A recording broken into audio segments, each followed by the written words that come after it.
So Europe has a lot on its plate. Its leaders are in a huddle. Some are heading to Washington, but some have adopted a different strategy. You see, for years, Europe depended on the US as its security guarantor. Those guarantees seem to be gone. So European nations are boosting their defense spending. Like Denmark, it has allocated $7 billion to buy more weapons in the next 2 years. The Danish Prime Minister also has a slogan for it. She wants her military to buy, buy, buy. So Europe wants to be self-sufficient. But is it too little too late? Buy, buy, buy. That's Denmark's new mantra. And what's on the shopping list? It's military weapons. Denmark is ramping up its defense budget, allocating an extra 50 billion kroner for the next 2 years. That's around $7 billion. Last year, defense spending made up 2.4% of Denmark's GDP. Now, the Danish PM wants to push it to 3%. We are allocating 50 billion kroner over the next 2 years with a message for the Chief of Defense. Buy what can contribute here and now to a stronger defense and thus to stronger deterrence. Denmark has spent decades cutting its defense spending. But last year, that changed. It allocated over $26 billion for defense spending over a 10-year span. But now, Denmark has decided that isn't enough, it needs more, and it needs it quickly. This is a bold move, but why the need now? Denmark has been under a lot of pressure. First, there was the Russian invasion of Ukraine.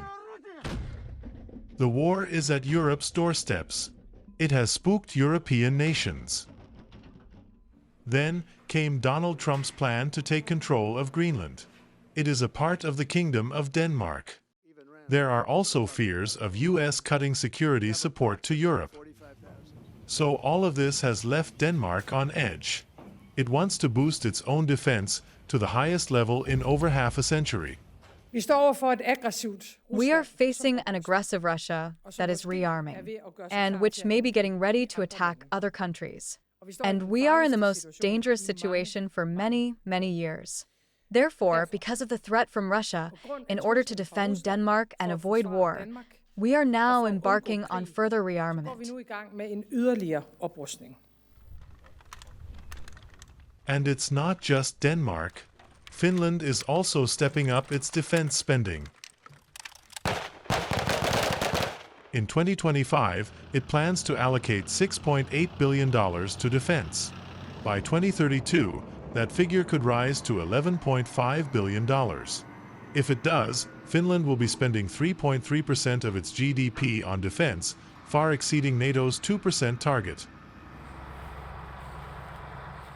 In November last year, Finland also hosted a large-scale NATO artillery exercise. This was its first time doing so since joining the military alliance in 2023. Finland, joined by troops from several NATO nations, took part in military drills in the Arctic forests of Lapland.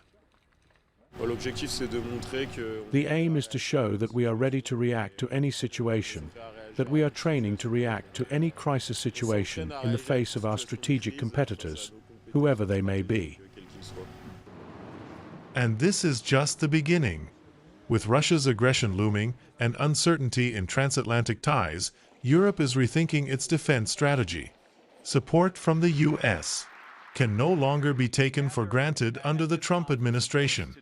As President Trump has made abundantly clear, he believes that our European friends must play a bigger role in the future of this continent.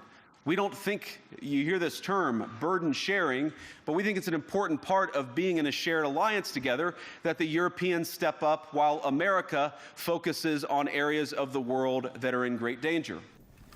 So, the idea is to become less dependent for security on the United States and prop up its own defense forces.